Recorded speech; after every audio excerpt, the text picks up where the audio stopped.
So hello all. Today is 5th of September 2023 and it's a Teachers Day. So happy Teachers Day. So with this we will discuss all the important Hindu newspaper articles today. Okay. So let's dive into important articles from today's Hindu articles. Okay. So जो पहला हमारा article है 5th of सितंबर का वो है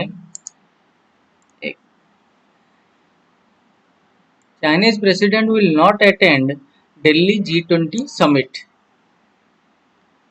ये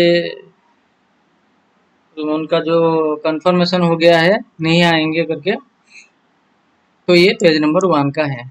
next जो है टायर्स अपार्ट, एडिटोरियल का पोर्शन है। Opportune movement. देन नेक्स्ट है emerging countries need women led climate actions. नेक्स्ट Aditya L1 its functioning and purpose. नेक्स्ट जो है understanding laicite the French principle of secularism, ये 11 नंबर का पेज में है। तो नेक्स्ट जो है IAF begins western air commands annual exercise. Then next important है क्या, CJI asks petitioner if article 370 is above basic structure and amending powers of parliament. Next है Vikramaländer does a hop, goes to sleep, good night till September 2020, page number 14 का है। Then next जो है no deals until west meets Moscow demand according to Putin. Next जो है CBDCs can make payment across borders efficient according to Shaktikanta Das, RBI governor Shaktikanta Das, page number 16 का ये article है। Next जो है radical idea to settle the universe expansion dispute, science का page है। Next जो है study spots bottleneck in human evolution, ये भी साइंस का पेज है। तो चलिए आज बहुत ज़्यादा आर्टिकल्स हैं, तो वन बाय वन इसे शुरू करते हैं।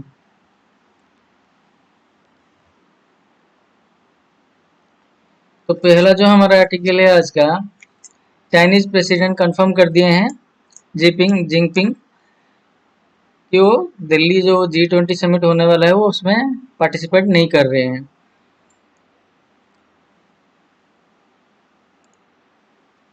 Foreign ministry declines to give reason for Xi's absence, says Premier Li Qiang will attend the meet. Beijing hopes the groupings will rise up to challenges facing global economy development. China's foreign ministry announced on Monday that President Xi Jinping will for the first time skip a G20 summit with the Chinese premier and second-ranked leader Li Qiang, instead deputed to attend the September 9-10 meet in New Delhi.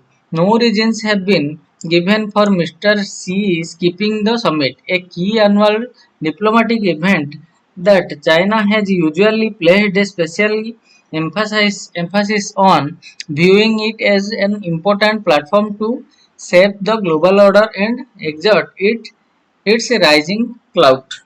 Mr. Xi only recently attended the BRICS summit in South Africa on August 24, when he held the decision to expand the grouping. Mr. Xi and Prime Minister Narendra Modi did not have a formal bilateral meeting in South Africa, but had an informal conversation on the sidelines when they discussed as the yet unresolved crisis along the line of actual control.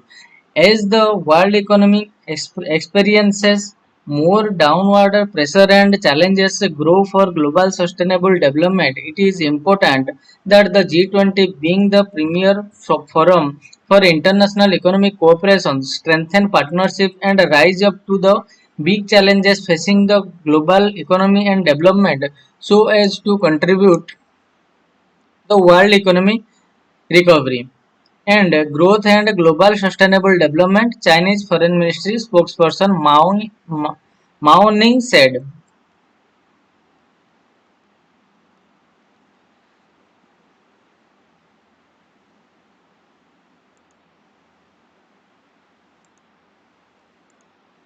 We hope the New Delhi summit will firm consensus on that, send out a message of confidence and promote shared prosperity and development, Mrs. Mao said. Asked why Mr. Xi will skip the summit, Mrs. Mao declined to provide a reason, only saying that China has all along attached great importance to and it taken an active part in G20 events. During this year's G20 summit, Premier Li Qiang will share China's views on proposition on G20 cooperation and promote greater solidarity and cooperation among G20 countries and joint response to global economic and development challenges. We are ready to work with all parties to make the G20 summit a success and contribute to the steady recovery of the global economy and sustainable development. Russian President Vladimir Putin and Mexican President Andres Manuel Lopez Andres Manuel Lopez Obrador have already regretted being unable to attend the summit. Russian Foreign Minister Sergei Lavrov and Mexican Economy Minister Raquel Buenrostro Sanchez will attend in their place. Official sources played down the absence of the three leaders in today's world with so many demands on the leaders' time. It is not always possible for every leader to attend every summit. Official sources said on background in a written response to media report about the absence of some countries at the heads of government level. From time to time, many leaders skip summits for their own reason. These things do not reflect anything about the host country. They added in the response, pointing out that at least six leaders did not attend the Rome G20 summit in 2021. Negotiators this week are meeting for the final push towards a joint settlement statement, which every G20 summit has so far been able to issue. That might not, however, happen in New Delhi, given Russia and China opposing a reference to Ukraine, as well as other differences between the developed and a developing country on issues such as climate financing. As the Hindu reported previously, Chinese officials have also objected to some of India's additions, including the use of Sanskrit phrase Vasudhaiva Kutumbakam.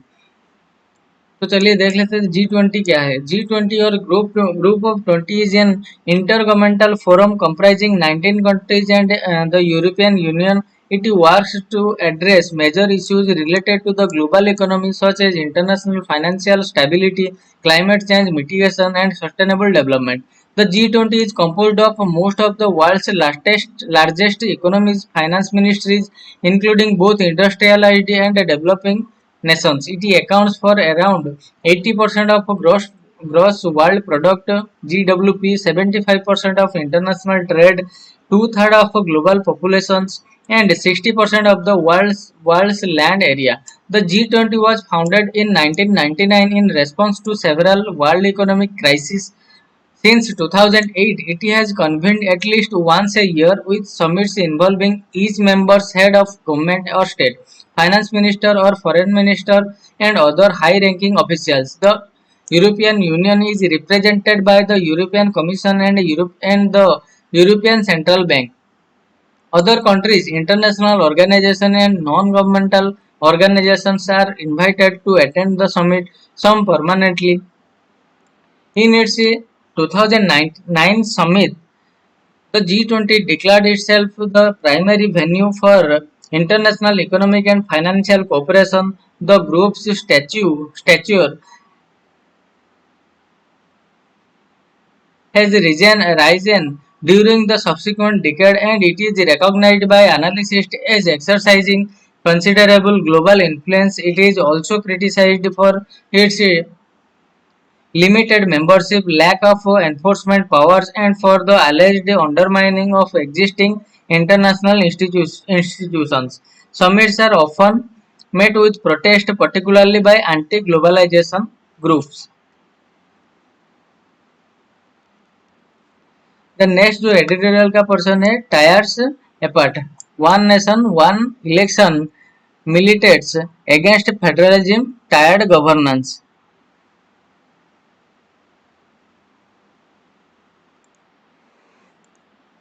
In a multi-tiered governance system such as the one in India, a union of states, electoral democracy works by allowing people to choose their representatives for each tier based on their perception of who is suited to represent them for each scientific tier. There is a reason why there is a demarcation of power between the union, states, and local body institutions, and why there is a voter mandate every 5 years to elect representatives for parliament, assemblies, and local bodies. The demarcation allows for specific rules for each representative across these tiers and suggests varied voter choices that could be based on party affiliations, candidate strength, ideological positions, or simple social economic reasons specific to each constituency. That some states such as Andhra Pradesh and Sikkim hold simultaneous assembly and parliamentary polls in a coincidence as their electoral cycle has collapsed with that of parliamentary polls. The BJP-led union governments trial balloon exploring the feasibility of simultaneous elections for all levels through a committee led by former President Ramnath Kovind militates against the foundational idea of multi-tiered governance and is anti-federalist. Dangerously, one of the committee's term of reference to examine and recommend if the amendments to the constitution for the purpose of holding simultaneous election would require ratification by the states is a proposition that is anti-constitutional and will not stand legal scrutiny.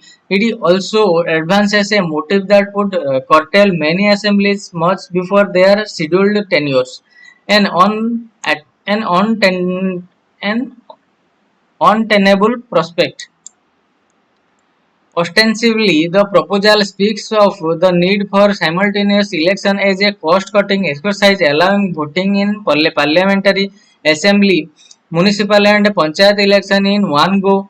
It also stems from the flawed notion that governments are forever in campaign mode because of frequent assembly elections. First, there is no study to prove that there will be significant cost saving with simultaneous election, and in any case the cost incurred in the conduct of elections are not essentially wasteful as there is a multiplier effect to campaign spending and economic activity around polls. Elections for different levels also allow voters to hold their representatives to account and for their specific grievances to be noted.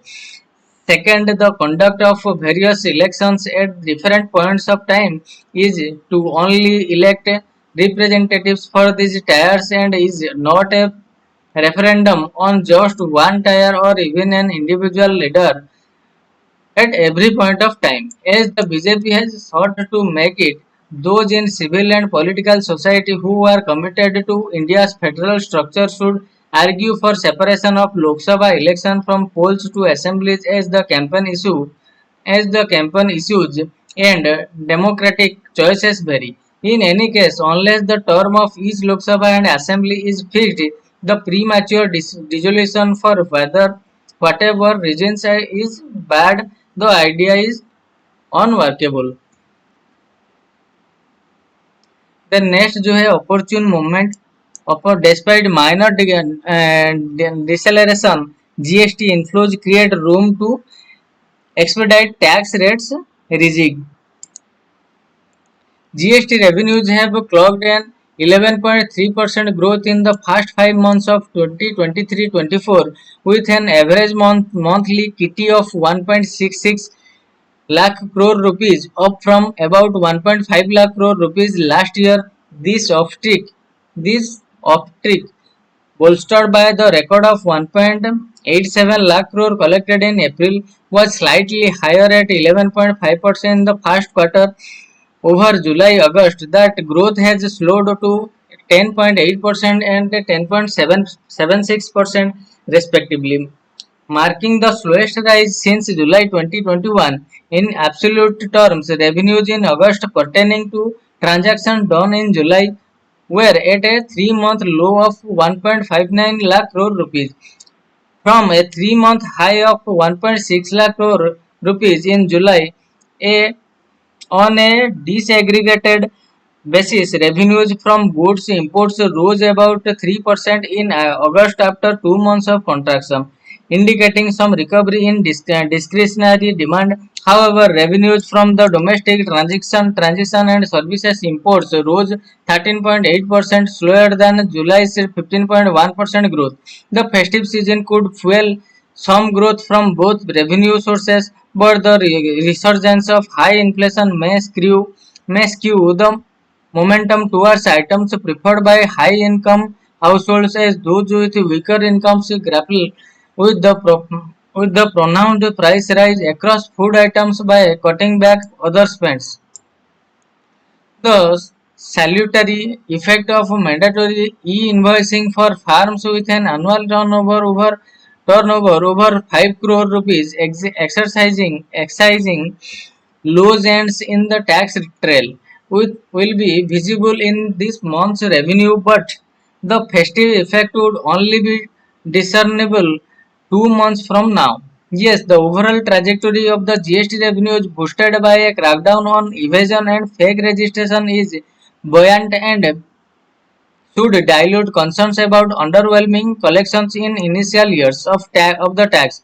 Moreover, it offers a window to simplify and rationalize the complex multiple rate GST structure as noted by the GST Council in 2021. Last year, the Finance Ministry indicated the rate regime will have to wait till inflation subsides. This year, it is signaled the rationalization plan will stay in deep freeze even before the recent price spike. A ministerial group tasked with recommending a new rate structure is yet to be reconstituted, even if political bandwidth for the big GST reset is limited and the center may want to pitch it at a promise to voters for the next Lok Sabha. Waiting that long will hurt growth potential if done deftly. Tax rate change Tax rate changes could also aid the battle against inflation in items of interest for the common man. In any case, this will be a complicated exercise, so the dialogue with states must be continued by reviving the GOM rather than starting a fresh year later. The next way, emerging countries need women-led climate action. Gender equality and environmental goals are mutually reinforcing and create a virtuous circle that will help accelerate the achievement of SDGs, Sustainable Development Goal Organization for Economic Cooperation and Development 2021. The impact of climate change is one that has profound consequences for human and has emerged as one of the biggest global challenges in recent decades. The effect of climate change vary according to locations, socio-economic status, and gender. An International Labour Organization study 2029 said that in 2030, 2.2% of total working hours worldwide will be lost to high temperatures, a productivity loss equivalent to 80 million full-time jobs. The United Nations 2009 highlighted that across genders, women are considered to be highly vulnerable and disproportionately affected by climate change than men to the impact of climate change felt more in low-income countries. In addition, women across the world face a severe risk to their health, safety, and quality of life. However, women in developing and less developed countries, especially in low-income areas, are more vulnerable to climate change because of their dependence on the natural resources and labor-intensive work for their livelihood. Women are more likely to live in poverty than men, which is just one of several social, economic, and cultural variables that makes them more susceptible to the effects of climate change. Women from low-income households are more at risk because they are more responsible for food, water, and other homely unpaid work. Due to the climate crisis, more time and effort are needed to obtain basic necessities. Rural women often shoulder the burden of ensuring access to clean water, adequate cooking fuel, and nutritious food for their families. Women may be at increased risk for health and safety because they must travel long distances every day to collect water and fuel. This is why climate change has a disproportionate effect on rural women. Women in low-income countries, predominantly South Asia and Sub-Saharan Africa, engage in climate-vulnerable occupations such as farming and other labor-intensive work. According to the ILO, over 60% of the working women in Southern Asia and Sub-Saharan Africa are still in agriculture, where they are often underpaid and overworked. Despite being the backbone of the food production system, women own only about 10% of the land used for farming. A McAllister study has highlighted how there could be 1.2 billion climate refugees by 2050. Gender specific issues. According to a United Nations study, most 80% of those displaced by climate related disasters are women and girls. Women, especially those from vulnerable communities, face particular difficulties during and after natural disaster. When women are uprooted, they are more susceptible to prejudice and exploitation. For instance, after the earthquake in Nepal in 2015, the United Nations Population Fund (UNFPA) found women were more exposed to trafficking and exploitation, separation from social networks, a higher risk of gender-based violence, and a decreased access to employment, education, and essential health services, such as sexual and reproductive health care and psychological support, are just some gender-specific issues women faces. Women make up a disproportionately large portion of cultural workforce in emerging countries. Climate change impacts agricultural productivity negatively and significantly. Heat stress affects workers a lot in these sectors, especially in South Asia and Africa. Changing precipitation patterns and more frequent extreme weather events are just the beginning of the problems. Their effect on the crop production and food security fall disproportionately on these people who already face significant challenges in obtaining resources, expertise, and technology. Women engaged in agriculture do not have access to quality imports and possesses low education and technical knowledge. Thus, women farmers and laborers are vulnerable and seriously impacted.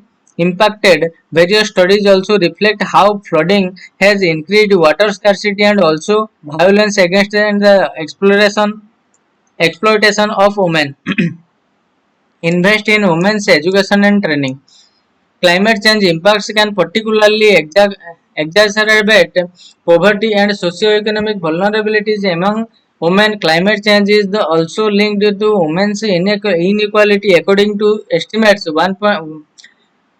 130 million people could be pushed into poverty by 2050 due to climate change risk, natural disasters, and food inflations impacting women's inequality. When it comes to adjusting to a challenging climate, women have a lot to offer. Investing Investment in women's education, training, and access to resources are essential if we are to be resilient to the impact of climate change, reduce the negative impacts of climate change on people's living standard by teaching them how to practice sustainable agriculture, weather, water management, and energy generation. For example, in India, the self-employed women's association teaches women farmers how to respond to shifting climate patterns to support themselves better financially.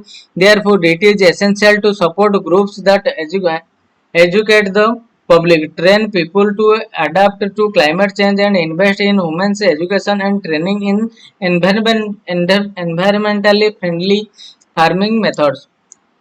Women's participation in climate policy decision making at all levels is crucial for effective climate change mitigation and adaptation strategies, as well as getting decent employment, as women face greater risk in climate change. Gender parity in decision making bodies is essential. One such program in South Asia is the Gender and Climate Change Development Program, which aims to increase women's influence in policy making by providing them with a stronger voice globally. Similar effects are required for efficient climate change adaptation and mitigation. We can say that developing and emerging countries urgently need women-led climate action.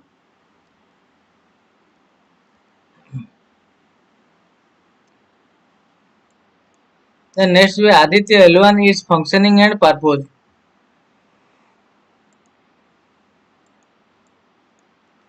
Usually, when we huddle near a fire, we feel warm, and as we move away, that warmth is reduced. But surprisingly, the sun and its atmosphere do not follow this rule. Made up of a soap of positively charged protons, negatively charged electrons, and other ions mixed with the solar magnetic fields, extending somewhere between 10 and 12 solar radii from the surface of the sun. The solar corona, the atmosphere of the sun, is an enigma. While the surface of the sun is 5600 degrees, the corona increasingly is about 2 million degrees. We have some idea of why it is so, but the problem is not fully resolved, says Dipankar Banerjee, director of Aryabhatta Research Institute of Observational Sciences (ARIES).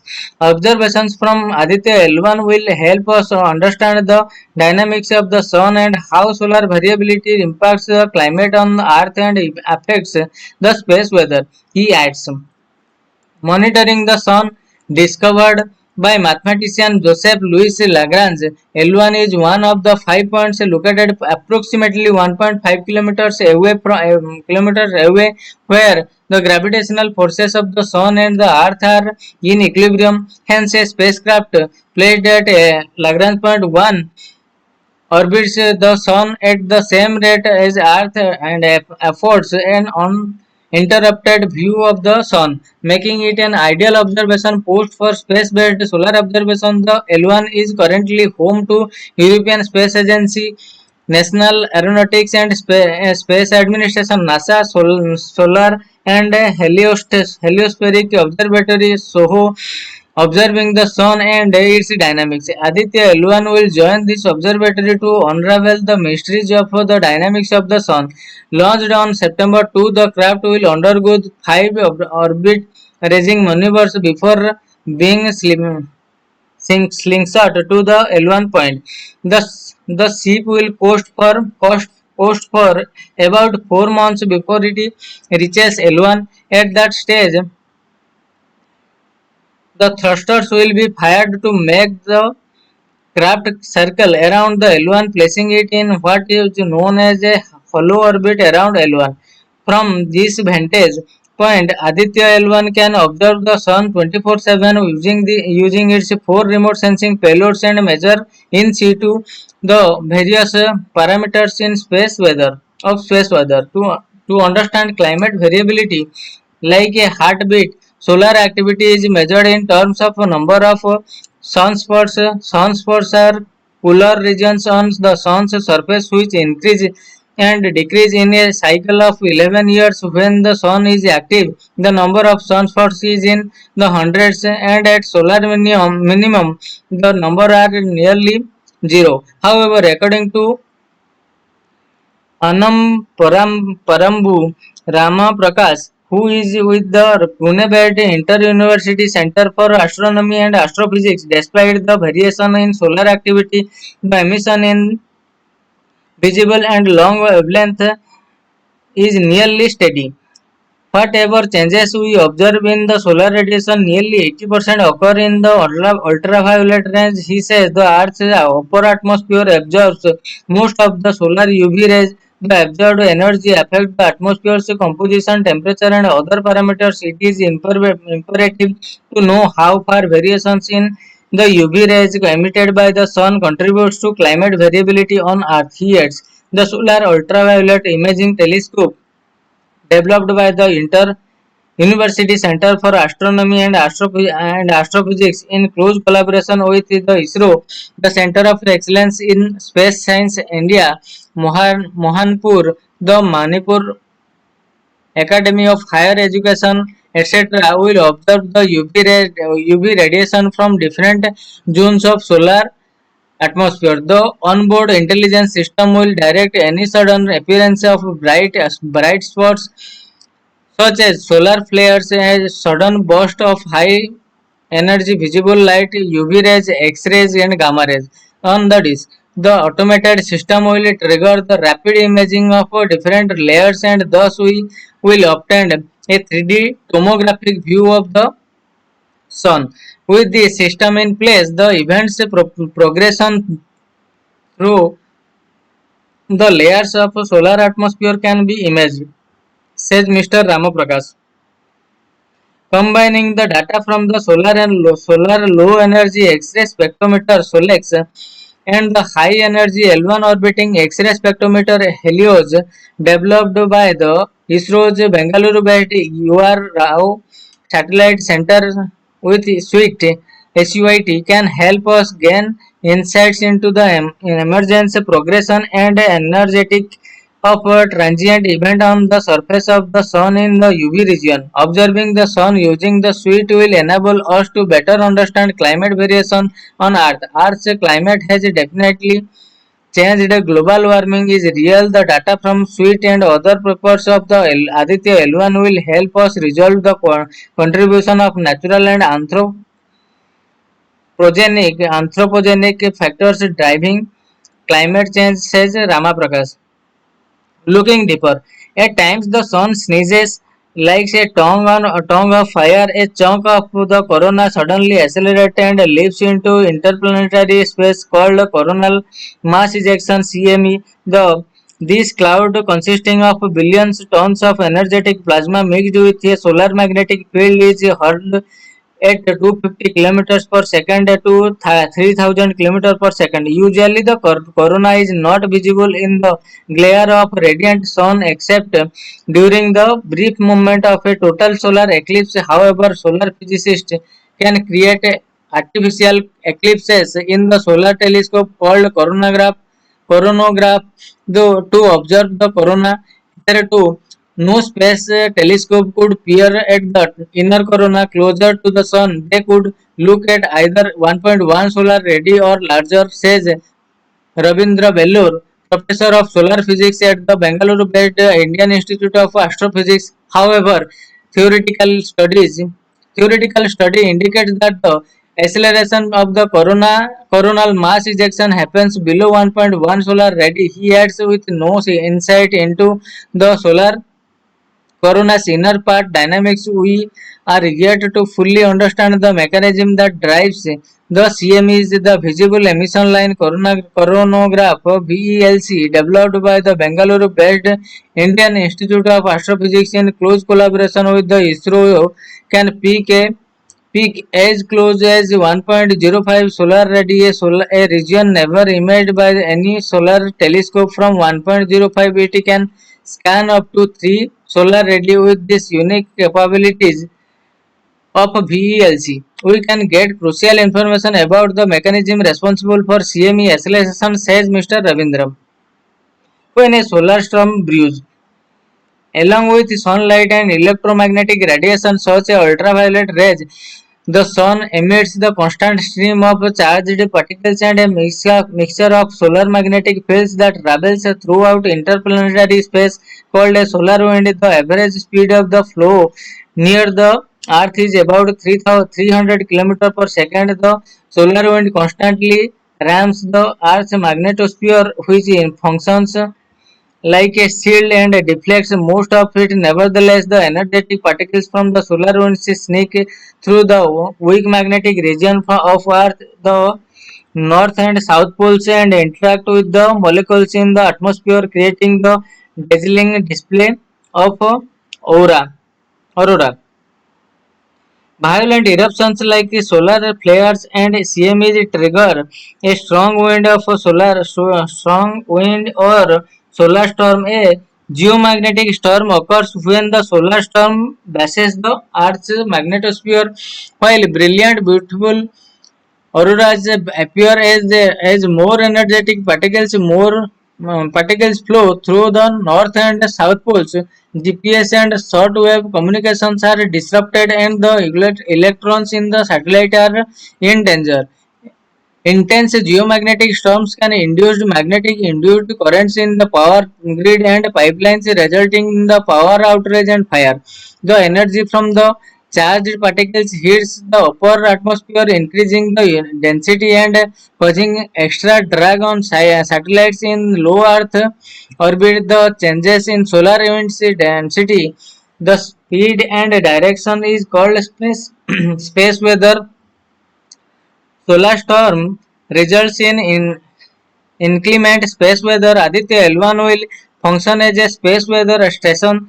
The Aditya Solar Wind Particle Experiment aspects developed by ISRO's Ahmedabad-based Physical Research Laboratory. The plasma analyzer package for Aditya Papa developed by the Thiruvananthapuram-based Vikram Sarabhai Space Center and the advanced triaxial high resolution digital magnetometer developed by the Bengaluru-based ISRO's laboratory for electro-optics system keep a constant watch over the parameters of space weather near Aditya L1. Using data from these instruments, a scientist can predict probable geomagnetic terms and better understand space weather dynamics. Near Earth environ is filled with hundreds of satellites, and the change in the space weather can affect them directly. The trajectory can be deflected by impact of solar storm on upper atmosphere. ISRO alone has 50,000 crore worth of space assets, says Mr. Dipankar. Understanding space weather is an international issue, and the data from Aditya L1 will aid in making models and predicting storms in advance.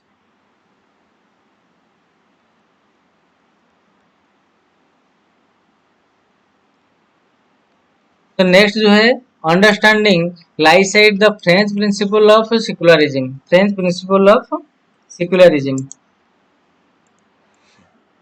It involves the complete removal of religious value from the public sphere and their replacement with secular values such as liberty, equality, and fraternity. The underlying goals of laicity is to implant tolerance and assimilate people. Assimilate people. Recently, the French government announced that the practice of wearing abaya would be banned in the state-run school as it violated the principle of laicite, which is the French idea of secularism. The education minister said, when you walk into a classroom, you should not be able to identify the pupil's religion just by looking at them. Secularism means the freedom to emancipate oneself through school. He described the abaya is a religious gesture aimed at testing the resilience of the republic towards the secular sanctuary that school must be. The move was met with criticism by many. Some said that this amounts to a policing of teenager clothing, Public school in finance in France do not have a uniform. Some said that it was an attack on freedom and women's bodies. Others said that this was yet another instance of Lycite being used as a tool of oppression rather than assimilation. The meaning of Lycite. Coined in the 19th century, Lycite is a complicated and political charged term. It is understood as a formal separation of the state and the church. It involves the complete removal of religious values from the public sphere and their replacement with secular values such as liberty, equality, and fraternity. The underlying goals of Lycite is to implant tolerance and assimilate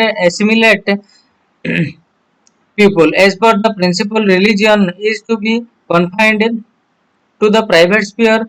It is important to note here that the state plays an important role in ensuring that affairs are run according to the principle of licite, a product of the struggle of anti-clerical republican against the power of Catholic Church was an abstract idea following the French Revolution in 1789.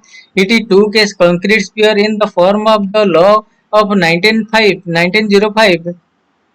In the Third Republic, when state-run secular schools were established, the law of 1905 guarantees freedom of conscience and freedom of worship except when it is clashes with public order. It states that the Republic would neither pay for nor subsidize any from the worship.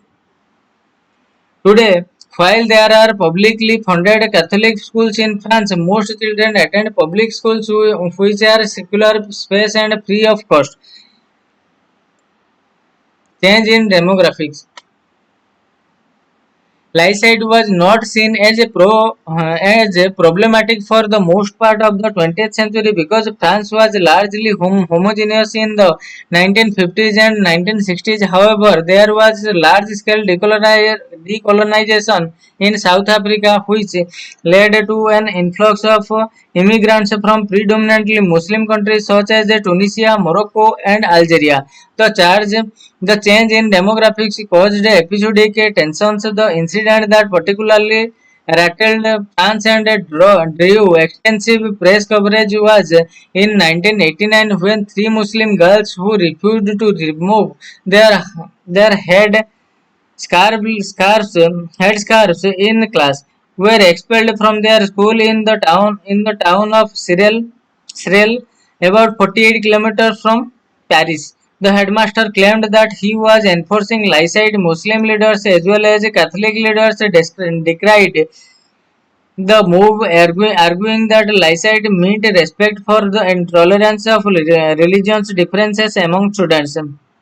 The confusion over the term was clear, for the incident was both condoned and opposed in the name of Lycite. In November that year, the Supreme Court ruled that the headscarf was not incompatible with the principle of Lycite. These incidents in particular brought Islam to the center of debate over the next few decades. Global developments such as the 1911 attack and the invasion of Afghanistan by the US and domestic ones such as the rise of the National Front, which was loudly anti-immigration, the shooting of journalist at Charlie Hebdo, and the killing of three people at a church in the city of Nice all contributed to this and arguably led to anti-Muslim sentiment. Following the recommendation of the Stasi Commission, which was set up to reflect upon the application of Lycite principle, France passed a law in 2004 prohibiting the wearing of ostentatious symbols that have a clear religious meaning, such as Catholic dress, a Jewish kippah, or a Muslim headscarf in public spaces. In 2011, France banned the wearing of face covering veils in public places. Every such controversial decision of French states in the name of Lycite has led to new interpretation of the principle. Although Lycite applies to regions. There was a row in 2012 when a Sikh man was asked to remove his turban for an official photograph. The debate has increasingly moved to Muslim practices in the last few decades. In 2015, a Muslim girl in France was banned from class for wearing a long black skirt that was seen as too openly religious despite the 2004 law allowing for discrete religious practices and the girl arguing that it was not a religious sign. In 2018, there was an outcry when a student wore a headscarf during a television interview in her university campus. Even though this is not illegal in France, headscarves are allowed in university since students are adults. In 2020, following the beheading of a school teacher for showing cartoons depicting Prophet Muhammad, French President Emmanuel Macron banned homeschooling for children over 3 years old and asked Muslim leaders to agree to a charter of republic values as part of a board clampdown on radical Islam. Long garments like abiyas have been seen as a grey area so far, since Muslim groups have said that an abaya is not required religious attire, but is in fact a fashionable garment tied to Arab culture. These incidents have led to the belief that promoting discrimination against Muslims has become acceptable under the guise of light.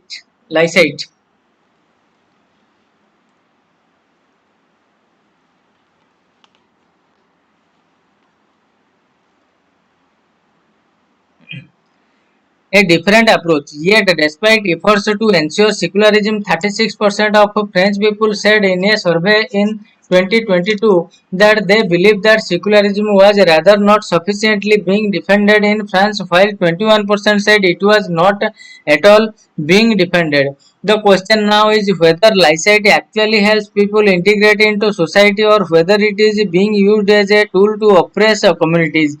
Do people have to give up their own tradition and participate in order to assimilate? Mr. Macron said there was a need to free Islam in France from foreign influences and build an Islam of enlightenment. Or should France let religious identities dissolve into more diversified practices and identities? Roy 2005, translated by Yolande Jensen Janssen, in order to ensure integration which would be a challenge to the principle of laicity itself. Mr. Macron said a united France is cemented by laicity, yet there is some concern that a tool to prevent social fissures and promote universalism may in fact cause more fractures if there is a rigid unyielding commitment to it.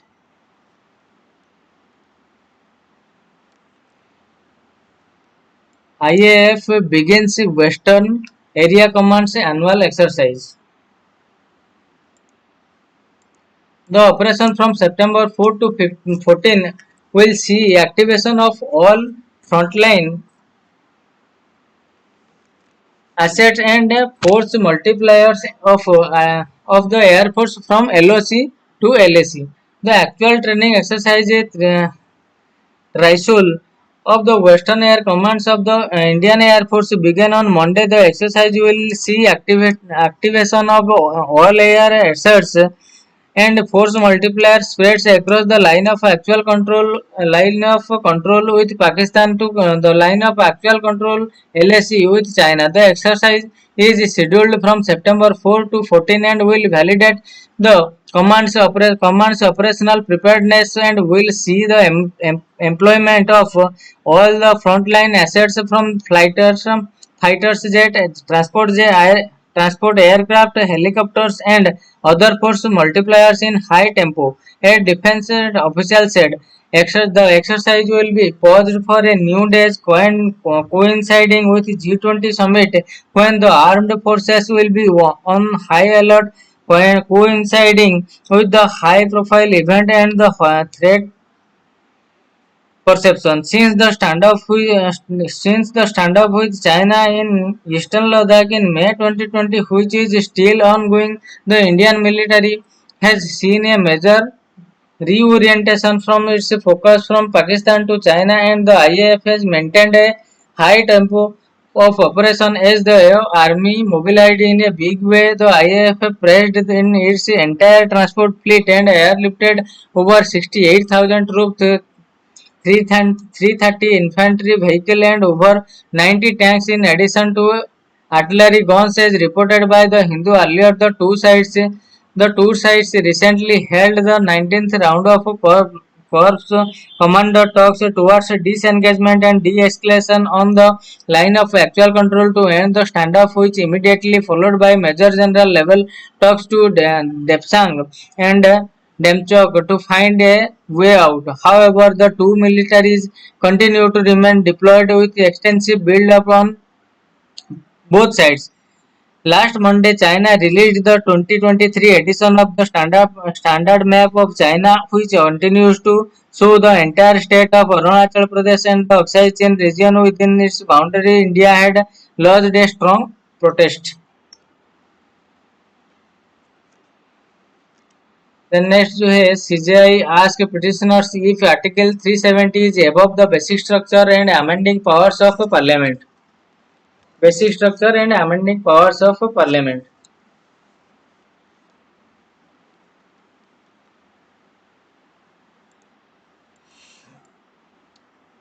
Chief Justice of India D.Y. Chandrachud on Monday said petitioners were placing Article 370 on a pedestal loftier than the basic structure doctrine of the Constitution and even beyond the reach of the amending power of Parliament. The Chief Justice heading a Constitution bench hearing the challenge to the repeal of Article 370 was responding to submission by senior advocate Kapil Sibal for the petitioner side that Article 370 Clause 1 had assumed a permanent character as soon as Jammu and Kashmir Constituent Assembly was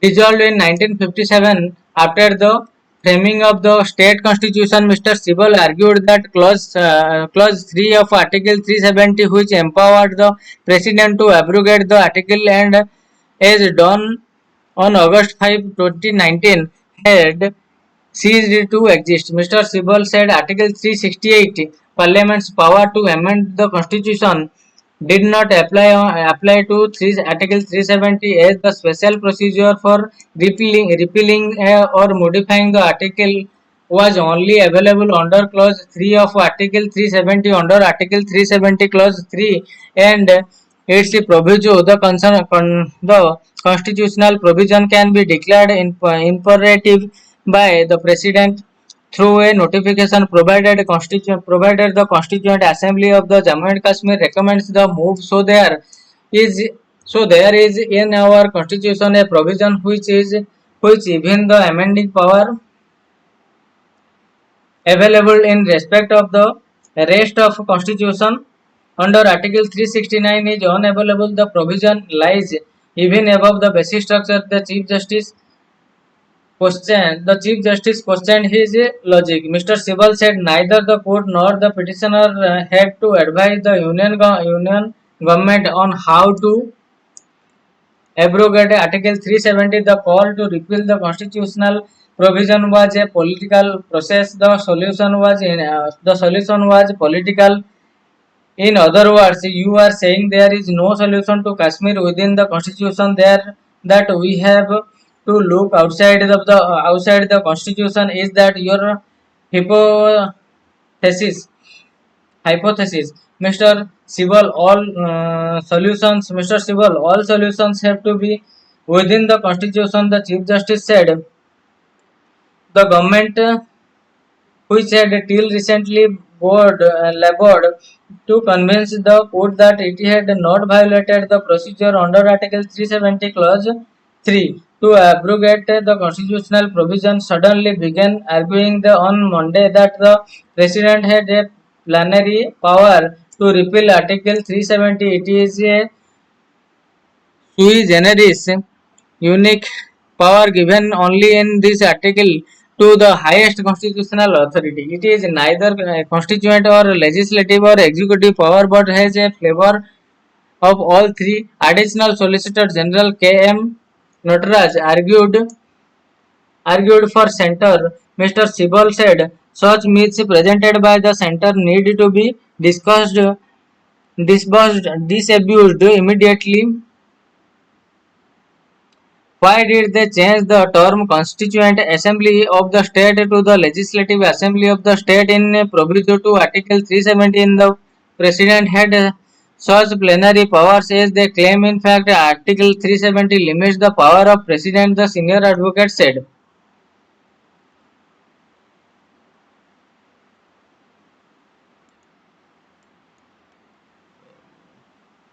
The next you have Vikram lander does a hop goes to sleep goodnight till September 22.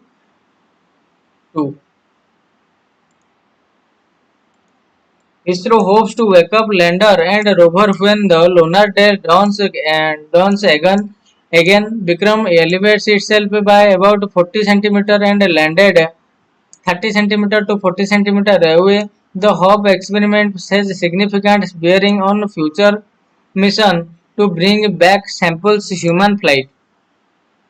After Chandrayaan 3 rover Pragya, its lander Vikram has been put into sleep mode. The Indian Space Research Organization ISRO on Monday said that it had put Vikram into sleep mode around 8 am hours before. The ISRO said Vikram had achieved another significant milestone as it successfully undertook a Hope experiment, elevating itself by about 40 centimeters as expected and landing safely at a distance of 30 centimeters to 40 centimeters. The kickstart enthusiast future sample return and human mission, it is said. Data received before sleep mode was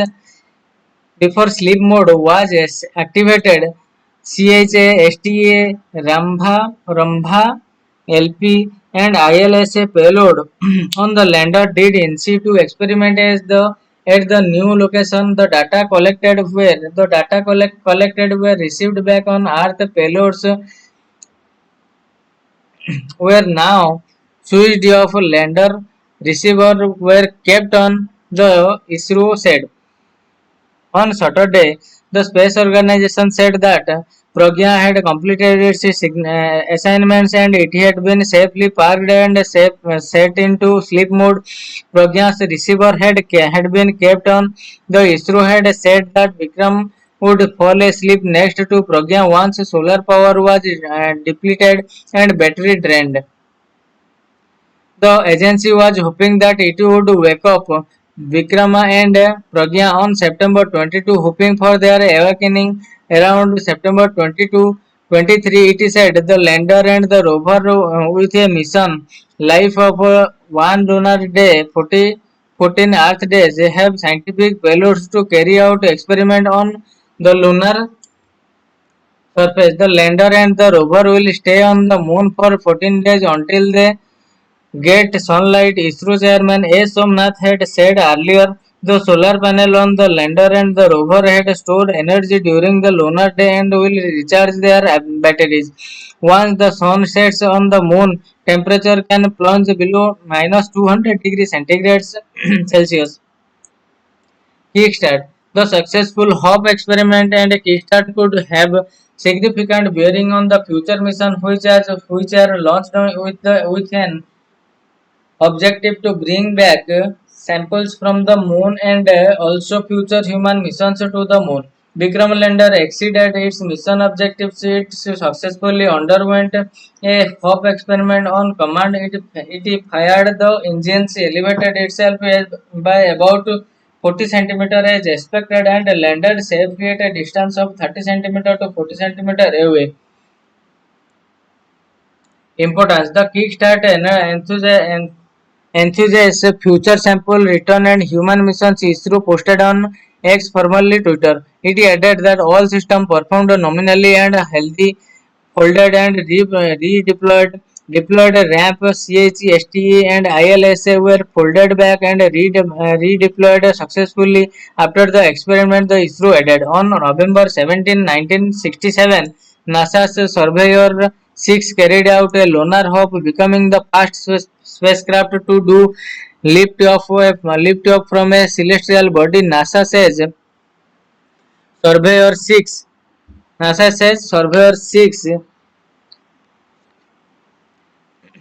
was commanded to fire its three main liquor propellant thruster for 2.5 seconds. As a result, the lander became the first spacecraft to be launched from the lunar surface. Surveyor 6 lifted up to about 10 feet 3 meters before landing about 8 feet 2.5 meters west of the original landing point, NASA says.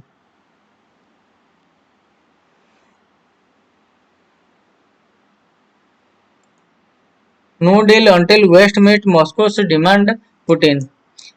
Russian President Vladimir Putin said on Monday that a landmark deal that allowed Ukraine to export grain safely through the Black Sea amid the war won't be restored until West meets Moscow's demand on its own agricultural exports. Mr. Putin's remark dashed hopes that his talks with Turkish President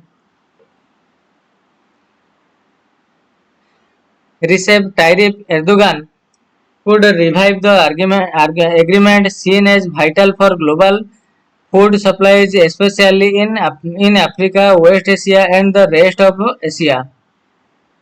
Russia refused to extend the deal in July, complaining that a parallel agreement promising to resolve obstacle to Russian export of food and fertilizer had not been honored. It said restriction on shipping and insurance harmed its agricultural trade through it, though it has shipped a record amounts the wheat since last year. Mr. Putin reiterated those complaints on Monday while saying that if those commitments were honored, Russia would return to the deal within days. Mr. Erdogan also expressed hope that a breakthrough could come soon. He said Turkey and United Nations, which both brokered the original deal, have put together a new package of proposal to unblock the issue. I believe that we will reach a solution that will meet the expectation in a short time.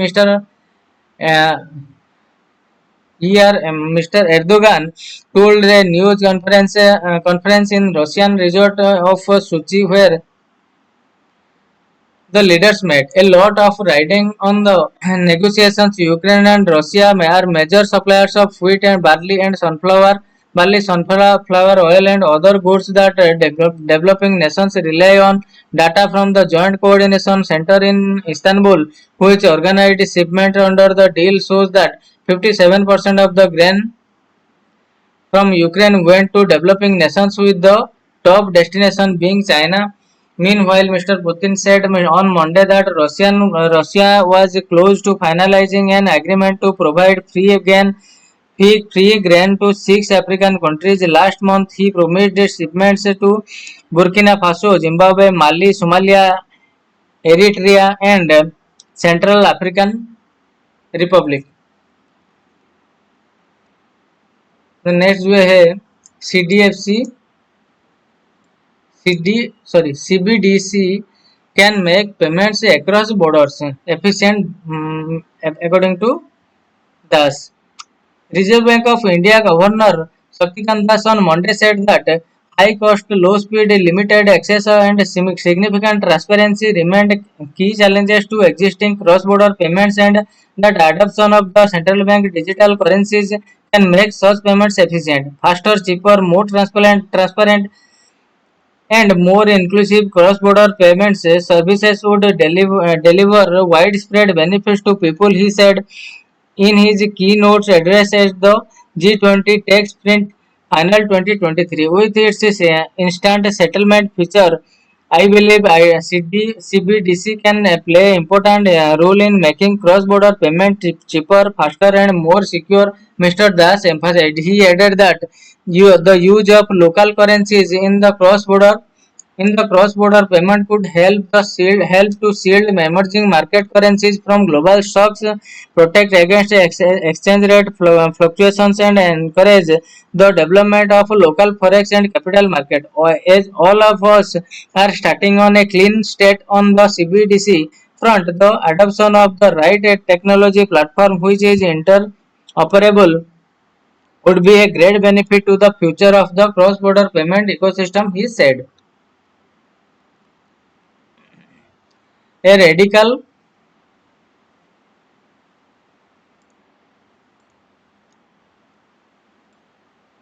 a radical idea to settle the universe expansion dispute. About 13.8 billion years ago, a really small, really dense, and really hot spot lying beyond space-time began to expand. Its expansion and cooling in an event that scientists have called the Big Bang produced the universe as we know it. The universe continued to expand at a really rapidly before slowing down to a great degree. Then, about 5 or 6 billion years ago, dark energy, an unknown and largely uncharacterized form of energy, accelerated its expansion. Again, scientists confirmed that the universe was indeed expanding at an accelerating rate in 1998. A crisis in 1929. In 1929, American astronomer Edwin Hubble provided the first mathematical description of the universe expansion in an equation called Hubble's law. Yet the precise rate of the expansion of this expansion, called the Hubble constant, remains a point of a crisis in modern cosmology. In a move that could eventually help resolve this crisis, researchers at the International Center for Theoretical Science ICTS Bangalore, the Inter University Center for Astronomy and Astrophysics IUCAA, Pune, and the University of California Santa Barbara UCSB have proposed a new way to determine the Hubble constant. Their study was published in the journal Physical Review Letters in June. While the study's prediction may only be tested in 2040s, their method will provide an independent measurement of cosmological parameters. Jaspreet Singh Bangla, an astrophysicist at the Indian Institute of Science and Science Education and Research IISER, Mohali said, measuring the Hubble constant. Two details are required to calculate the value of Hubble constant: the distance between the observer and astronomical object, and the velocity at which these objects are moving away from the observer as a result of expansion of universe. So far, scientists have used three methods to get these details. They compare the observed brightness of a stellar explosion called a supernova with its expected brightness to figure how far away it could be. Then they measure how much the wavelength of the light from the star has been traced by the expansion of universe, that is redshift, to figure how much it's moving away. They use challenges to cosmic microwave background radiation left over from the Big Bang event to estimate the Hubble constant. They use gravitational waves ripples in the space-time produced when massive astronomical objects like neutrons, stars, or black holes collide with each other. Directorate the observe gravitational waves record the data in the form of curves. Using the shape of these curves, astronomers can calculate the amount of energy that the collision released. Comparing this with the amount of energy the waves had when they reached Earth allows researchers to estimate the distance between these objects and the Earth. They use the redshift to get the moving away speed, the discrepancy. Measurements from the first method has reported a Hubble constant about units higher than the one derived by the second method. The third method has not yet matured enough to provide a practice measurement. Parameswaran Ajit, an author of a new study and an astrophysicist at ICTS said this discrepancy could be due to a mistake in the methods used, or it could indicate that the Hubble constant is itself evolving with time. The possibility arises because the three methods estimates the Hubble constant today based on information from different stages of universe. The CMB wave is based on a much younger universe, while the other two are based on an older universe that is closer to the one today. Lensed gravitational waves in 1999 in 1919 as a total solar eclipse rendered the sky dark. The Arthur Eddington led a group of astronomers to an island of Africa's west coast to photograph a star cluster for the duration of the eclipse. Back in England, he analyzed these photographs and found something remarkable. The sun's gravitational field was bending starlight passing through it.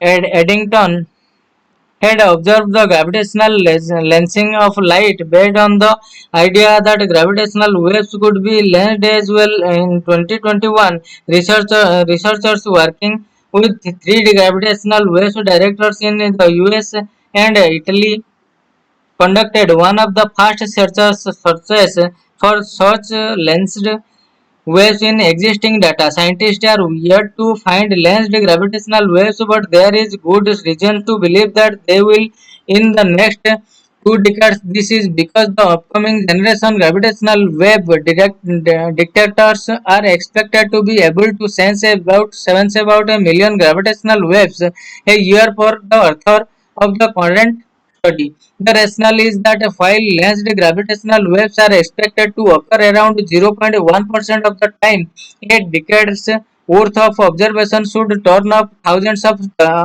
of them. Dictators see lensed gravitational waves as multiple copies of the same waves with a time delay. The current study began uh, when Sasbhast J. Kapadia, a postdoctoral fellow with Professor Ajit in 2019-22 and currently a faculty member at IUCAA, wondered if analyzing a collection of all lensed waves and their time delays could contain an imprint of the rate of expansion of the universe. He built a preliminary model. Souvik Jana, a doctoral student with Professor Ajit and the lead author of the current study, built on it, factoring in the fact that the number of lensed gravitational waves observed would depend on the rate of expansion of the universe. An independent proof the strength of the method proof Ajit said is its ability to independently estimate the Hubble's constant from the intermediate stage of the universe expansion. Mr. Gyana added that the method could also help determine other cosmological parameters such as the density of matter. A. R. Rao, an astrophysicist who retired from the Tata Institute of Fundamental Research, Mumbai, called the study fascinating. According to him, it provides an important cosmological use of gravitational waves. Gravitational waves were detected in the last decade as a curio. This is one of the first papers propose propose their astronomical use to measure something else. He said, signal to noise ratio. Professor Bagla lauded the study but said that for the method to be successful, future research will have to account for a possibly low signal to noise ratio when identifying the source of the gravitational waves. This, according to him, is especially important since Jana et al. In their method do not use any electromagnetic wave counterpart. The traditional method of identifying the distance of sources from the earth and their moving away speeds. Meanwhile, the team is exploring other uses of their method, including an attempt to investigate the nature of the dark matter particles. According to Tejasvi Bhenumadhav, a co-author and an assistant professor of physics at US UCSB. So आज का last article है study spot bottleneck in human evolution. A novel genomic analysis technique has helped reveal the reasons for a bottleneck in the growth of a human population that almost wiped out the chance for humankind as it existed today. Scientists reported in a study published in Science. The findings indicates that the early population of human ancestors went through a period in which approximately 1280 breeding individuals were able to sustain a population for about 1,70,000 years. The researchers from China, Italy, and the US said they were able to determine demographic characteristics using modern day human genome sequence from 3,154 individuals. A new analytical method called fast infinitesimal time coalescent process FITCOL. The downturn in the human ancestral population's size was likely caused by glaciation event, drought, and loss of the other species, potentially those that were a food source. Pitcool helped the researchers calculate a probable population size through history based on the contemporary sequences they reported. As a result that early human ancestors experienced extreme loss of life and therefore loss of genetic diversity. Giorgio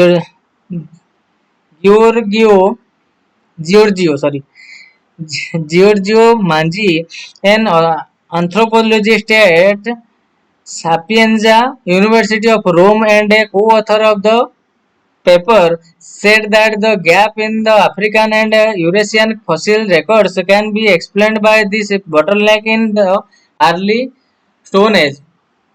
The reason suggested for this downturn in the size of the human ancestral population include glaciation event in leading to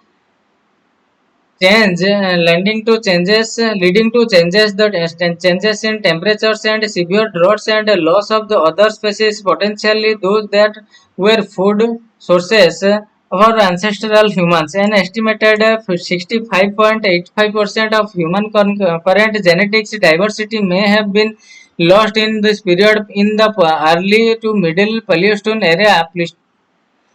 Pleistocene era from 2 million to 11,000 years ago, and a prolonged period of minimal number of breeding individuals could have threatened humankind as we know it today, the researchers said in their study.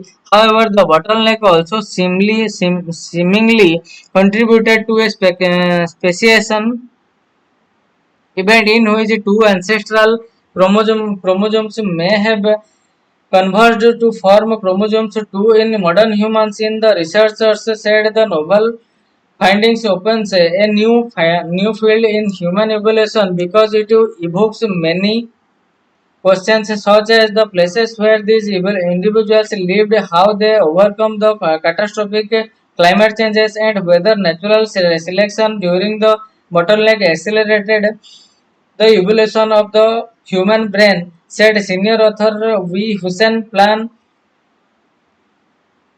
a researcher of evolutionary and functional genomics at East China Normal University, China. Now that there is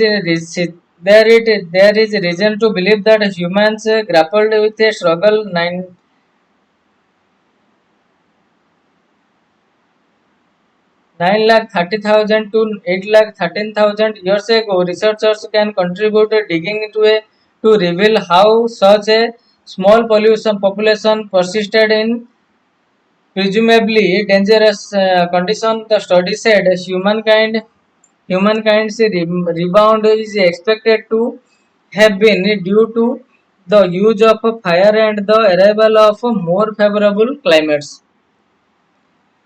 So this is all for today, and we'll continue from tomorrow onwards with the next new important articles from the Hindu newspaper. So thank you. Happy Teachers Day once again. Thank you. Thank you. Thank you.